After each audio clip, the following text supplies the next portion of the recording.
Hello! Hi! Hello, everybody. My name is Margot. And I'm Kimberly. And today we are here to talk to you about books that would be good for a road trip. My books that I picked are either books that are really good for listening to in the car or books that are really funny and quick, easy reads so that kids who get bored pretty easily can flip through them, but are just super bright and colorful and entertaining. And then all the books that I picked are audiobooks, so you can listen to them in the car or while you're at home. And I've listened to all three of them, and I highly, highly, highly recommend. So my first book I don't recommend listening to in the car because it is a graphic novel. This is Princess Ever After by Kate O'Neill. It's a super cute, little adventure love story about a princess who rescues another princess, and this princess has a baby dragon, and the illustrations, I'll try to show them off, are just so cute. If I can find, let's show it. Look at that. They're so good. They are so good. So it's just a fun, quick, really wholesome read. Expressions. It's very cute. So if you either have a kid who just wants a quick, easy, it's not too difficult. So I think 3rd to 6th grade sort of reading level, any kid who loves graphic novels will love this, and it will hold their attention. The first one I have is one of my all-time favorite books.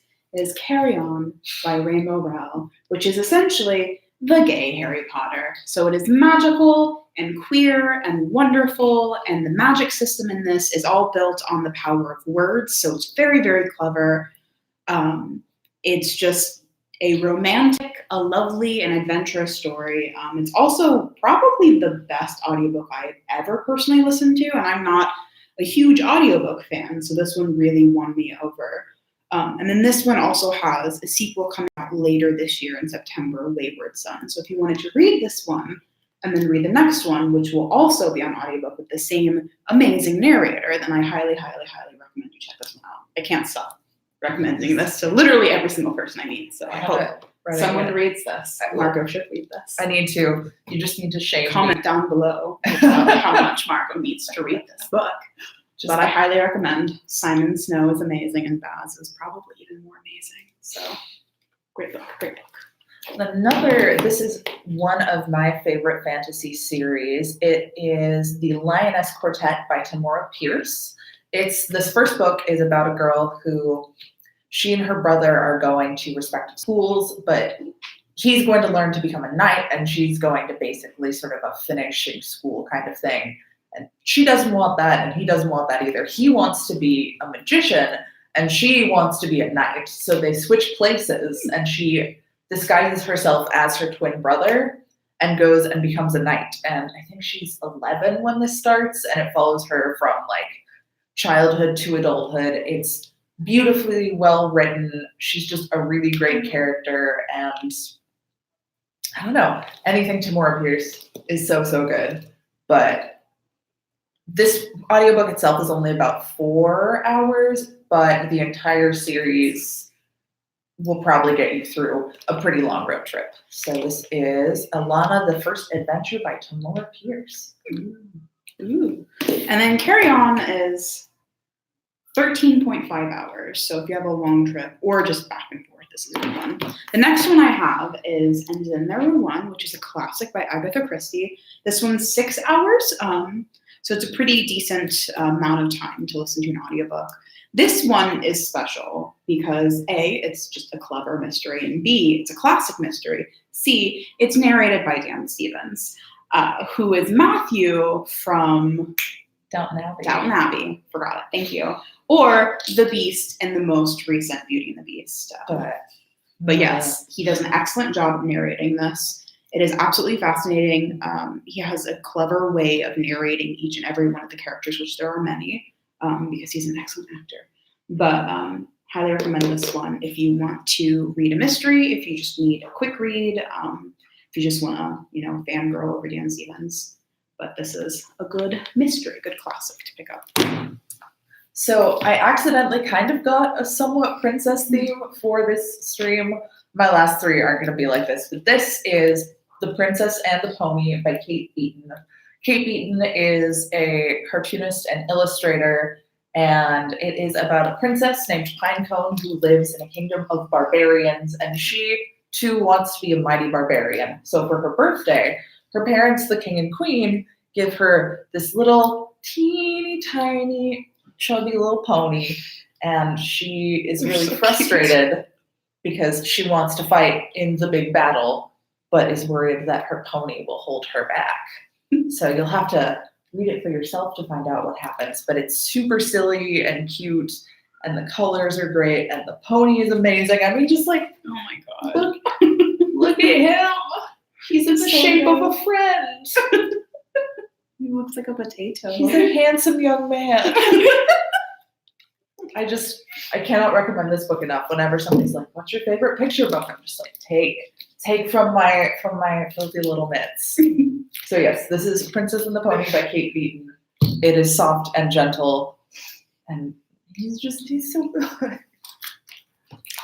Okay, well, so my last recommendation is The Bell Jar, which is for those who, I guess, like a moody summer read. There are no ponies. There is no happiness. It's a very sad book, but it is a very well-written book. It's also narrated by Maggie Gyllenhaal, and she captures the main character's just sadness and depression in a very beautiful and sympathetic way. So this is another classic. I didn't realize I grabbed two classics. But this is also, I think, the first audiobook I ever listened to, ever. And I was absolutely shocked at how amazing it was, because prior to that, I was just like, I would never like an audiobook, but I really liked this one. So if you want literary fiction, classic fiction, or something that has a little bit more heft to it, and you don't mind how moody and atmospheric it is, I think this one starts in a summer. So it's a good one to listen to when it's really humid and hot out, and you just want to get in touch with all your feels. And then when you're done reading this one and you're done crying, read the one about the ponies, And which is the a very pony happy, friendly little book from one. You can also buy a stuffed animal of the pony, and you can just hold it as you cry about the bell jar. It's fine. It's fine. So my next book is a lot different from my other ones because it is about murder. So this one is more for the teen crowd. So if you have teen kiddos, or if you're going by yourself, assuming that you're an adult human and not a dog in a person suit. So this book is about a girl named Ellery and her twin brother who go to live with their grandmother in this tiny, tiny little town. And Ellery's mother's twin sister was murdered in said tiny town a number of years ago. And now that they've moved back, a girl who's very similar to the aunt that's dead has gone missing. And I love Ellery as a main character. I'm a sucker for any main character who's like a nerd for true crime. And she's a huge nerd for true crime. She's like, I've read every single Anne Rule book. Get out of my house. And it is a very similar read-alike to Truly Devious by Maureen Johnson. And this author, Karen M. McManus, has also written one called One of Us is Lying. That's a really excellent, really quick read thriller. This book is 10 hours long in terms of an audiobook, so it's a pretty good length. Hopefully you're not like driving to the moon or something, but this should get you not very well. It won't get you to the moon, but I don't know where you're driving, but it'll get you great. to the other side. It'll get, yes, yes, for sure. I don't know why I got stuck on the whole moon part. It is a universe of stories. It is a universe of stories. So space. I'm gonna do one last one. I can save my other one for later. This one is just a really fun summer read called If You Ever Want to Bring a Piano to the Beach, Don't. So it's kind of in a similar vein if you give a mouse a cookie, where you start with a kid and a strange object or animal that should not be there, and it's about a little girl who wants to bring her piano to the beach, and her mom says that she shouldn't lose it.